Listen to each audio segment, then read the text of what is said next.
para ajudar uma equipe de cegos no esporte para cegos. Ele faz parte de uma equipe para dar uma força, para completar a equipe. Joga vendado. Eu já disse 5 coisas que ele faz que eu não faço. Vou parar por aí para não ficar tão envergonhado. Quer dizer, ele está ativo. De repente a perna dele dói. Mas a alma dele está linda, está inteira. Né? Então a gente vai ver depois que tem vida biológica e vida emocional. Às vezes a vida biológica está travada, tem um probleminha, tem alguma coisa, tem um dodói, e emocional não. Às vezes o contrário. Às vezes as duas estão coerentes, às vezes uma não está coerente com a outra. Né? Então o sofrimento trava e a angústia move o mundo. São coisas diferentes. A angústia te leva para a vida, o sofrimento pode te levar para a morte. Para você cuidar com ele. Então, diante do sofrimento, quer dizer, é o sofrimento que me trava, né? Aquilo que causou o sofrimento está me travando, eu tenho que lidar com ele, tenho que fazer alguma coisa. Vamos olhar para ele? Vamos lá. Olhando para ele, a gente olha para os nossos 2 problemas, digamos assim. Sofrimento e a morte. Quer dizer que diante do sofrimento eu travei. Tem alguma coisa com a qual eu não consegui me movimentar mais. Algo que eu não estou sabendo lidar. E naquele momento, os arquétipos talvez ou estejam sendo ineficazes, ou só restou eles. Eu só estou funcionando arquetipicamente. Eu não estou lá. E o arquétipo não leva em conta a tua felicidade. Como assim, Joel? Não, eu sonhava em construir carrinhos de madeira e doar para a PAI. Era isso que eu queria fazer. Carrinhos de madeira. Mas eu trabalho, sei lá, na guarda municipal. Aquilo não gosto. Né? Tem alguma coisa aí para mudar, não consigo. Né? Então, quando eu estou diante de algo que me trava, né? Se eu estou num sofrimento que me trava, eu estou diante de um luto. E como é que a gente caracteriza o luto? Toda vez que você tiver uma perda afetiva, você pode ter um luto. Perdeu tua moedinha de estimação, pode ser um luto? Pode. Você gostava da moedinha? Perdeu? Pode entrar em luto. Você é tenente-coronel da 5ª Divisão do Exército e perdeu seu peixinho de estimação. Aí tu não sabe como fazer para trabalhar, porque está todo choroso, está choroso, e vai chegar lá com os companheiros e dizer: eu que perdi meu peixinho. Os colegas vão desautorizar essa tua dor. Isso é um luto ou não é? Um luto. Perdeu o cachorrinho. Entra em luto ou não? Sim. Perdeu o trabalho? Agora depende. Se gostava do trabalho, não. Quer dizer, toda perda afetiva pode te levar para o luto. A palavra importante é afetiva. Tinha gostado daquilo. Me despediu, quer saber? Estou dando pulos, eu queria mesmo pedir sair daquela M. Então não é luto. A relação já tinha morrido há 10 anos, né? E de repente, vem a separação e não entra em luto. Já tinha tido o luto 10 anos atrás. O luto pode ser antecipado. Você se descobre com câncer, você pode chorar tudo que tem para chorar agora, descobre que é terminal, e na fase final você pode estar tranquilo. As pessoas ao redor estão olhando e dizendo: como ele está agindo dessa forma? O luto pode ter sido antecipado. O namoro está por um fio e você já sacou que ia terminar. Você já está chorando agora, está lá brigando, porque você não sei o que, vocês brigam e choram. Às vezes você está vivendo o luto agora. Às vezes o luto começa antes, invade durante e segue no depois. Né? Então, se você tiver uma perda afetiva, você tem provavelmente aí uma etapa para passar, que a gente chama de luto. E esse luto, então, é bastante estudado já há um tempo. E principal nome, a referência mundial no estudo da morte e do luto É uma médica suíça, mas que viveu nos Estados Unidos como médica. Doutora Elisabeth Kübler-Ross. Kübler-Ross. Quem for acadêmico, tenta gravar esse nome. Kübler-Ross. Kübler-Ross. Doutora Elisabeth Kübler-Ross. Nós devemos o estudo da morte e do luto a essa mulher. Ela fez um trabalho muito completo durante toda a sua vida. Toda a sua vida. Ela dividiu o luto, em fases. Futuramente, outros estudiosos foram retirando ou acrescentando fases do luto, fases para o luto. Eu fico com essas 6. Eu creio que no consultório, com essas 6, a gente faz tudo o que tem que fazer, a gente consegue trabalhar bem. Tem teóricos que apresentam até 11 fases do luto. Então, ela nos diz o seguinte, Elisabeth Kübler-Ross. Em primeiro lugar, essas fases não são lineares, ou seja, você não começa lá em cima e chega necessariamente lá embaixo. Cada um é cada um. De uma maneira genérica, a gente segue mais ou menos essa sequência, mas algumas pessoas pulam algumas dessas partes, eu já vou falar delas, pulam dessas partes. Outras pessoas estão quase chegando no final e de repente acontece uma coisa que volta lá para o começo. Então essas fases são não lineares. Tá? E quanto tempo dura? Não se sabe. Cada pessoa, cada dor, cada situação é uma situação. É preciso olhar, preciso ver o que está acontecendo. Tá? Então normalmente quando a pessoa recebe uma má notícia, ela pode entrar em choque. O que é o choque? Você fica meio sem reação. Meio sem reação.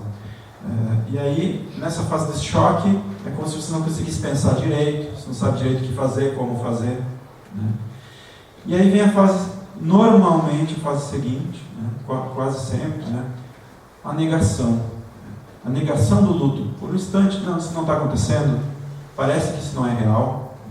Ou você segue tomando atitudes como se a situação não tivesse acontecido.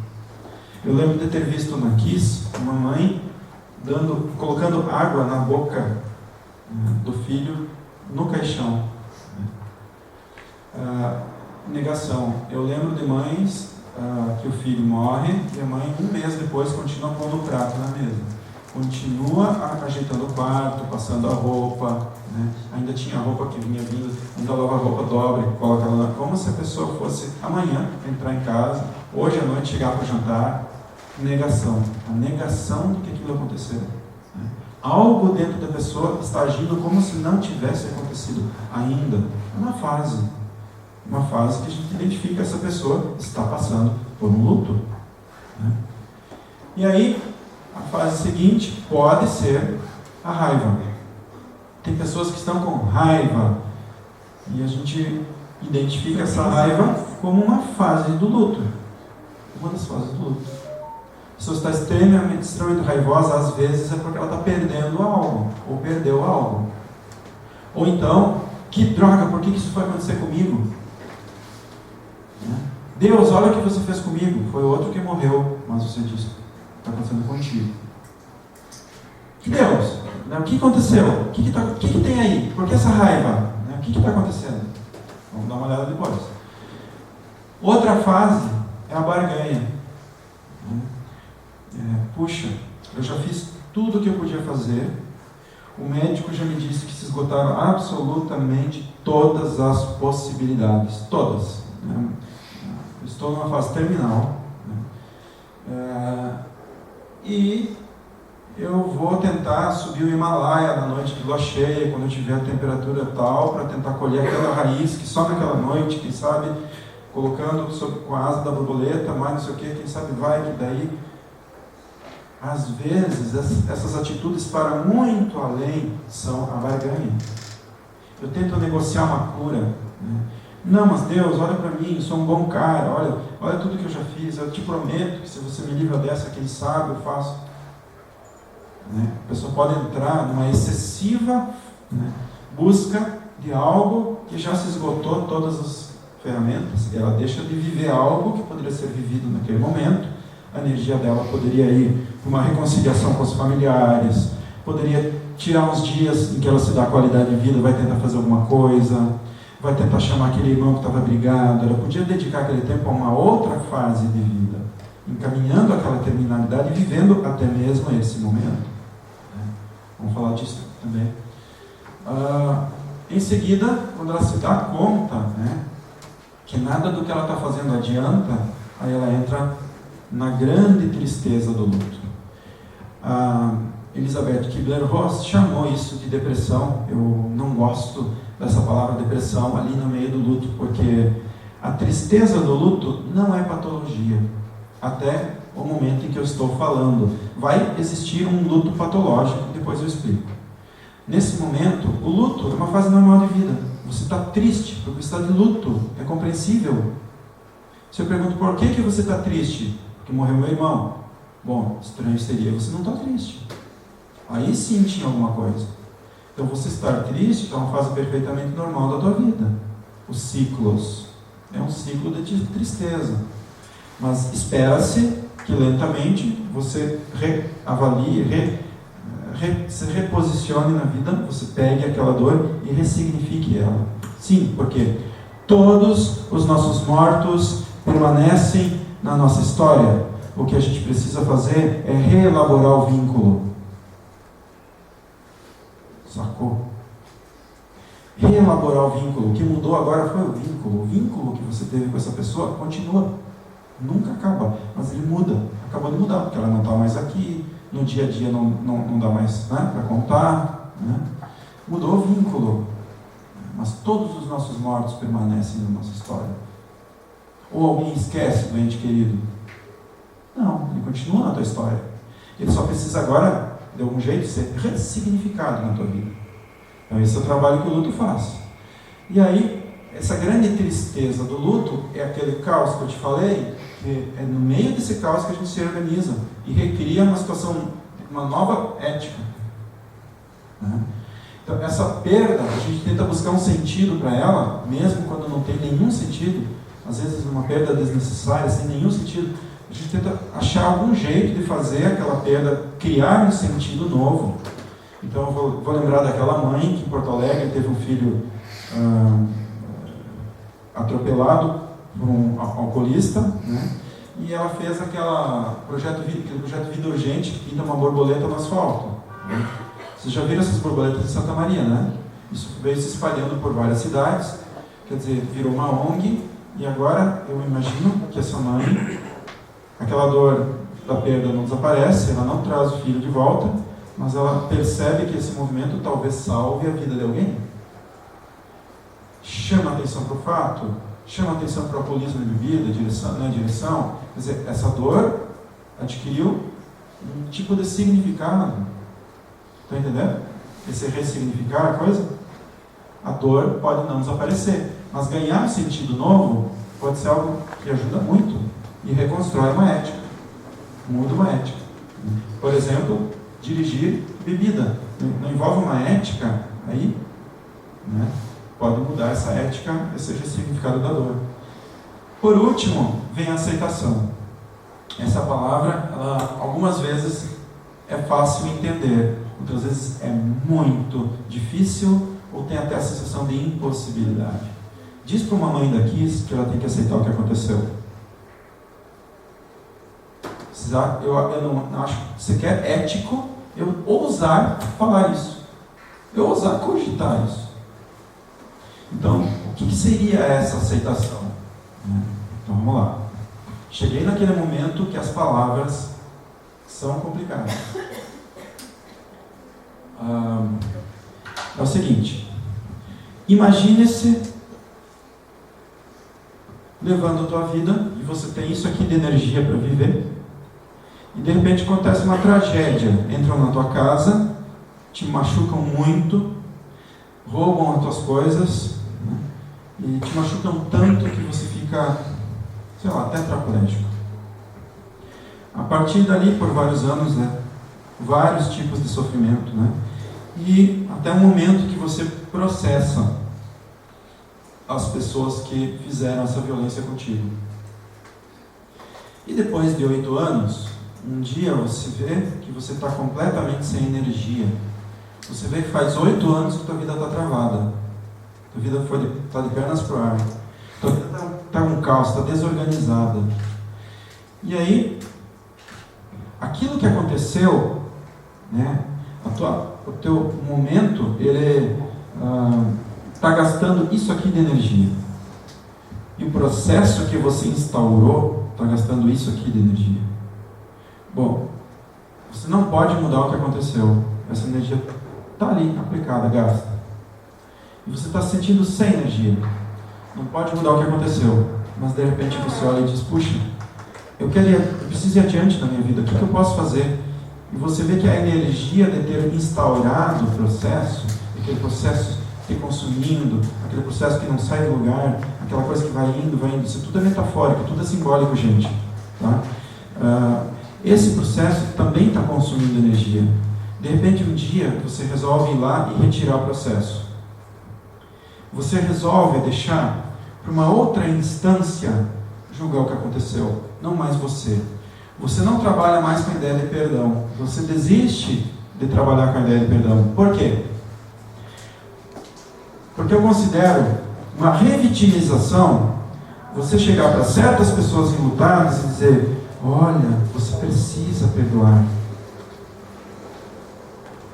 Gente, às vezes não dá. Às vezes a pessoa vai ter que dizer, perdoar o escambau. Às vezes a gente revitimiza aquela pessoa que teve aquela perda, exigindo dela que ela perdoe.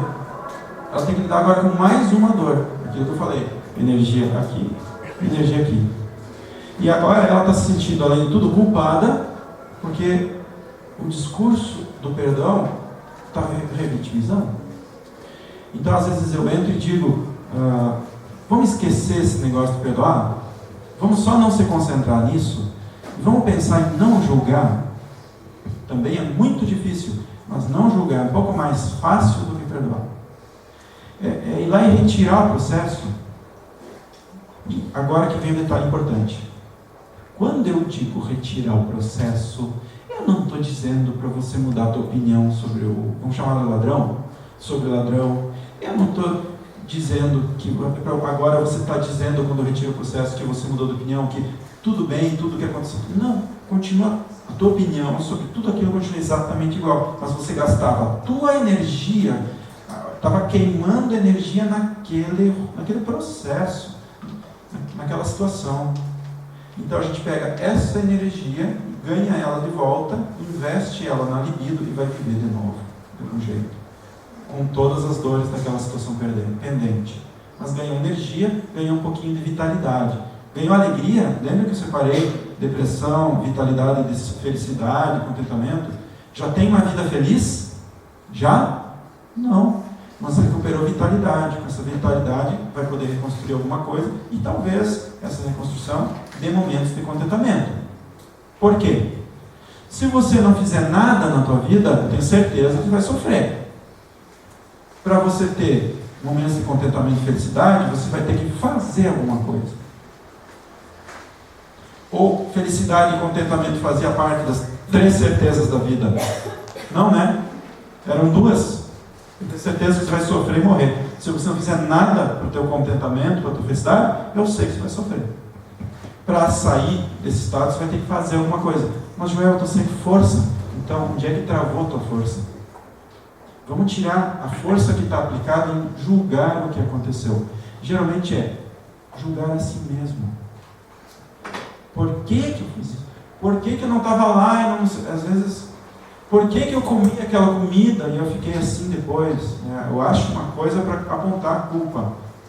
Numa fase anterior do luto, na raiva, eu preciso encontrar um bode expiatório e dizer, isso foi o culpado. Crucifica. Não estou dizendo que não está certo, não estou dizendo que não é verdade, às vezes aquele ali é o culpado, eu não estou julgando, só estou constatando um processo, entendam essa diferença. O que eu estou falando hoje aqui para vocês não envolve julgamento de minha parte, só constatações. Então aceitar não é bem aceitar, é retirar um processo, é tirar uma energia travada, tentar fazer outra coisa. Às vezes aceitar é não aceitar, só que achar um outro jeito de lidar. Só que não tem palavra para explicar isso. E às vezes no luto dá para ter aceitação. Às vezes no luto eu tenho uma perda que eu acabo dizendo, tá bom, entendi, ok. A gente até fala brincando assim, não, nunca em terapia, não usa essa expressão em terapia, mas na gíria popular você fala, aceita, pois é. Vamos dar uma olhadinha num videozinho engraçadinho que mostra as fases do luto em ação.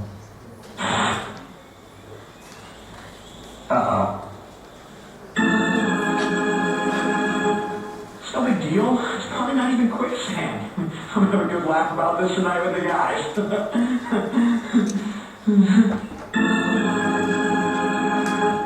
Well, this is just perfect. Stupid quicksand, stupid jungle. Bite someone in the face. Mother. That stupid jungle. Are you there, God? It's me, Giraffe. Listen, if you would just give me a mulligan on this quicksand thing, I promise, no more peeing on your shorter creatures. But you get a deal?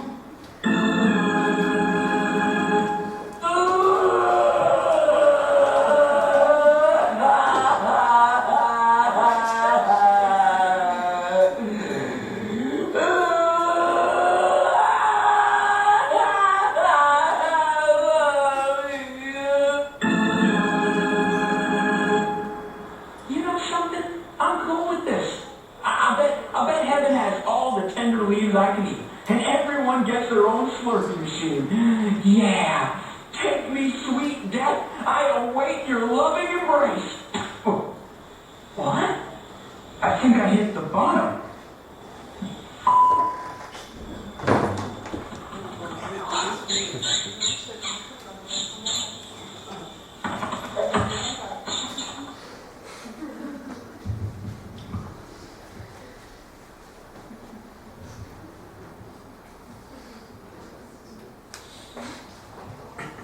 Então aqui mostrou um exemplo de uma aceitação possível. Por exemplo, uma doença que vai te matar.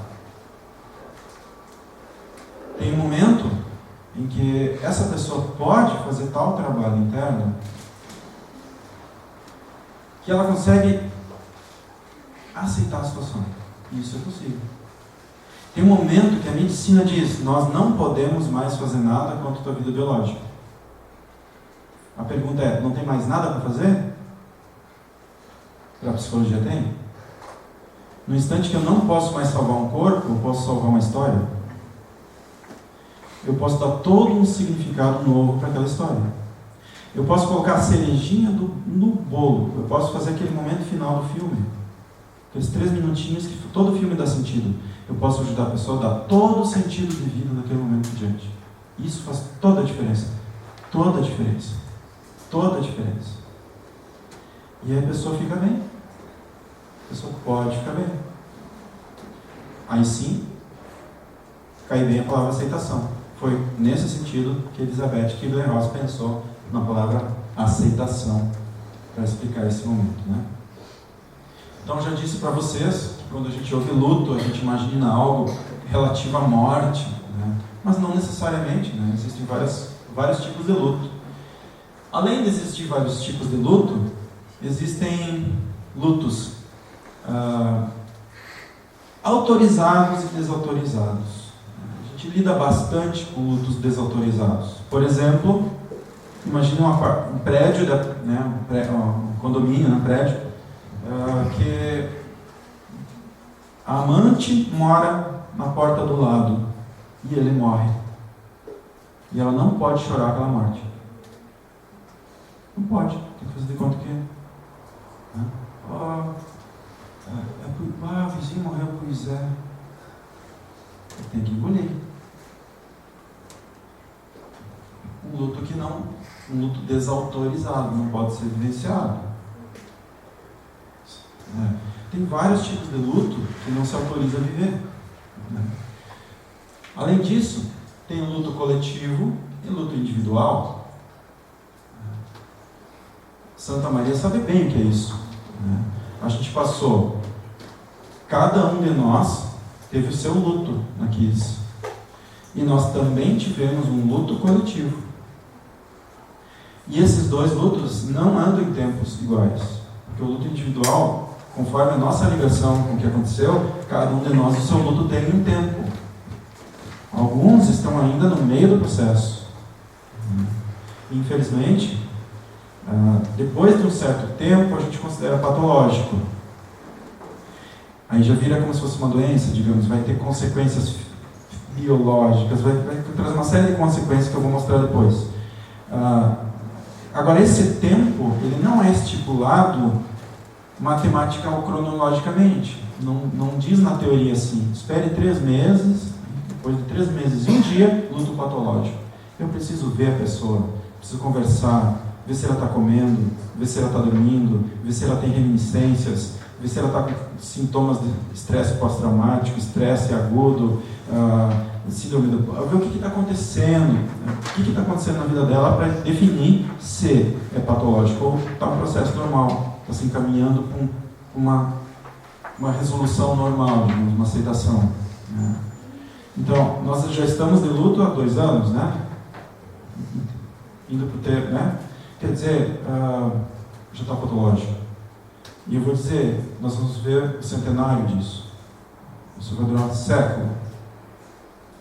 Então nós temos que nos preparar para lidar com um luto coletivo patológico.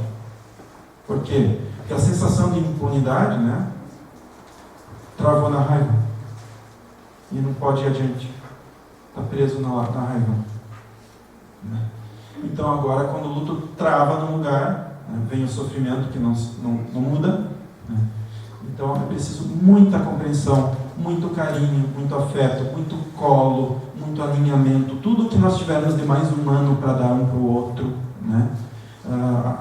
Teve um tempo que algumas pessoas que saíram do seu luto começaram a dizer: por que ainda estão falando nisso? Vamos seguir adiante, vamos falar outra coisa. Gente, não dá para mensurar em tempo a dor da pessoa, cada um teve a sua dor, lidou do seu jeito. O que a gente pode fazer diante da dor é abraçar essa dor, é compreender, é oferecer esse abraço, esse olhar, esse carinho, né? Essa proximidade, essa humanidade, esse amor, esse espaço desamoroso. É isso que a gente pode fazer. Então, os lutos coletivos e individuais andam não necessariamente no mesmo tempo, tá? Além disso, tem um outro tipo de luto que é apenas a perda do ideal. Por exemplo, cada um de nós tem uma tabelinha inconsciente para definir quem vai ser o parceiro dos nossos sonhos, né? A gente escolhe, nas aulas de psicanálise, o professor falava brincando a palavra errada de propósito. Ele dizia: um casal se forma encaixando os problemas de um com os problemas do outro. Fazia assim, né? Quer dizer, a gente escolhe um casal, escolhe alguém, né? Escolhe o parceiro, parceira, e a gente idealiza, porque a gente tem uma tabelinha, uma lista, né? Geralmente tem a ver com os nossos pais essa lista. Eu admirava muito tal característica no pai, eu quero que esse cara seja assim também, né? O cara, eu gostava muito da minha mãe, eu quero que a minha mulher tenha essa característica também. Isso é inconsciente. Eu não gostava daquilo que minha mãe fazia nesse sentido. Olha, minha esposa, namorada, tomara que ela não faça isso aqui também, não quero isso aqui. Parte das nossas escolhas, elas são influenciadas inconscientemente por uma listinha que está lá. E essa listinha, ela é só uma fantasia, uma ilusão. Que a pessoa se apresenta para mim, eu começo a conferir a listinha. Sei lá, na minha listinha tinha olhos castanhos. Tem olho castanho, beleza. Na minha listinha dizia: tem que gostar de natureza, sair pedalar, sei lá o que. Sair pedalar.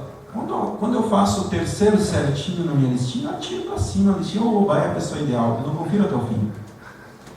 O resto, eu só idealizo que era a pessoa certa. E aí, 2 anos depois, mas como? Você gostava de dançar? Não, eu nunca gostei de dançar.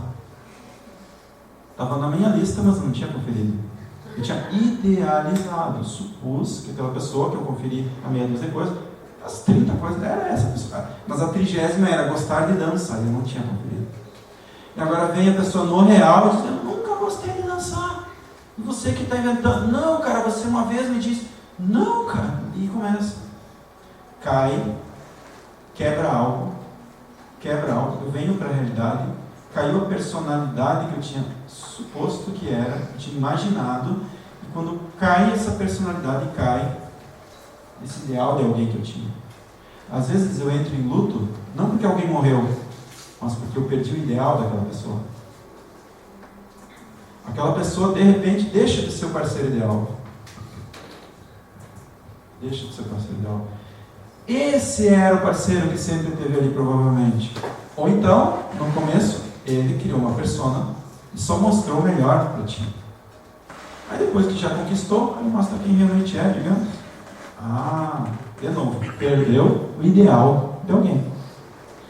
Então, certos lutos acontecem, não porque alguém morreu, não porque terminou a relação, mas porque morreu aquele personagem idealizado. A idealização do parceiro morreu, da parceira morreu, e aí você entra em luto com isso. Né? O que eu faço agora? Separo ou não separo? Né? O que eu faço agora?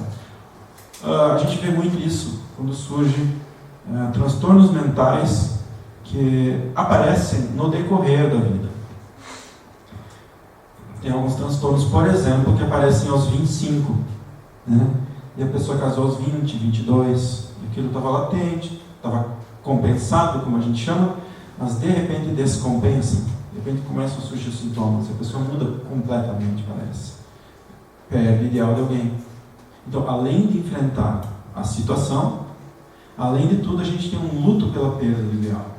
A pessoa entra em luto. Os dois entram em luto. Certos diagnósticos são muito difíceis de dar porque a pessoa não aceita. Por quê? Porque ela perde o seu próprio ideal. Ela se imaginava de certa forma e ela precisa primeiro lidar com aquele luto. Isso demora um tempo. Às vezes a pessoa fica um tempo, vamos dizer assim, até desaparecida lá do consultório. De repente ela volta, ela conseguiu chegar num ponto que ela está pronta para trabalhar agora esses sintomas que antes não estavam ali. E tentar reconstruir um novo eu, uma nova identidade. E esse é um trabalho magnífico de se fazer da vida dela. Né? Então, esse luto das relações em contato com as disfunções mentais. Né? Outra coisa que a gente vê diante da ameaça de suicídio. Né? Tem pessoas que se sentem responsáveis pelo outro. De repente o outro começa a beirar a possibilidade de suicídio. E a pessoa não se sente autorizada, né? A vida dela mudou muito, mudou completamente. O dia a dia é uma agressão tremenda, uma briga tremenda. A vontade da pessoa é de sair de perto daquela situação. Digamos assim, um caso de bipolaridade muito agressiva, né? A pessoa quer sair de perto e ela se sente responsável por aquele outro que mudou tanto assim. Né? E aquele outro ameaça, né? Se você se separar de mim, eu me mato. Né? E agora? Ou morre ele, ou morre eu. É tão desgastante a relação que eu me sinto morrendo, no mínimo por dentro, né? Me sinto morrendo, mas eu também posso começar a ter doenças físicas. E entra todo um dilema, quer dizer, morreu o ideal do outro, morreu a vida possível do outro, vai ter que construir uma outra coisa agora. Morreu algo em mim, que estou aqui tentando lidar com tudo isso também. Morreu nossa relação do jeito que era, vai ter que ser construída alguma coisa. Então, vejam, a superposição de situações que a gente precisa enfrentar uma a uma, às vezes. Às vezes, uma dessas fica patológica. Uma dessas fica patológica. E trava, às vezes, todo o contexto. Então, no luto, é comum, no luto, a gente ter um estado de comorbidades, um estado que tem outras coisas acontecendo junto, e a gente tem que lidar com várias coisas simultâneas. Né? E eu lembro às pessoas o seguinte: estou eu aqui, né, me esforçando para manter essa relação, e surgiu esse transtorno mental, né, surgiu, por exemplo, uma esquizofrenia, a pessoa não aceita o tratamento, agora fazem 10 anos que ela está sem tratamento, nosso